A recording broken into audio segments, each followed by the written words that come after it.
गरुड़ पुराण अध्याय 18 पुनर्जन्म की योजना। कर्मों से बनता है अगला जीवन। मरने के बाद सब खत्म नहीं होता, असल खेल तो तभी शुरू होता है। सोचो, एक क्षण के लिए तुम्हारी सांसें बंद हो गई, शरीर शून्य में समा गया और अब आत्मा अकेली खड़ी है, निष्पक्ष न्याय का इंतजार करती हुई। गरुड़ पुराण का 18वां अध्याय इसी निर्णायक क्षण को उजागर करता है, जब आत्मा को नया जीवन देने की तैयारी की जाती है। मृत्यु के बाद आत्मा को नरकों की यातनाएं झेलने के बाद उसे उसके कर्मों के अनुसार एक नया शरीर दिया जाता है।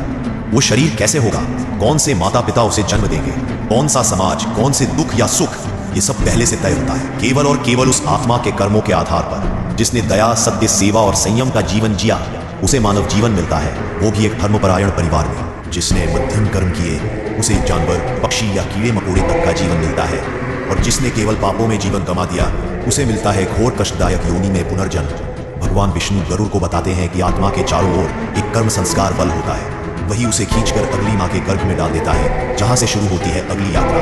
पर क्या यह इतना सीधा होता है? नहीं, आत्मा 10 महाविद्या जैसी शक्तियों से गुजरती है। यमदूत उसकी गति तय करते हैं और चित्रगुप्त का लेखा जोखा दिखाया जाता है, जो बताता है कि उसे कौन सी योनि में कितने समय के लिए और किस उद्देश्य से भेजा जाएगा। कुछ आत्माएं जो अत्यंत पुण्यात्मा होती हैं, वो देवलोक या पितृलोक तक जाती है। वहीं जो अत्यंत दुष्ट होती है, उन्हें भयानक योनि दी जाती है, जैसे कुत्ता, सुअर, सांप, कीड़ा आदि को समझ सके जो उसने दूसरों को दिए थे। इसलिए यह अध्याय केवल पुनर्जन्म की बात नहीं करता, यह एक चेतावनी है कि आज जो कर्म तुम कर रहे हो वही तुम्हारा भविष्य तय करेंगे। तुम्हारे जन्म की जाति, लिंग, घर, सुख, दुख सब तुमने खुद तय किए।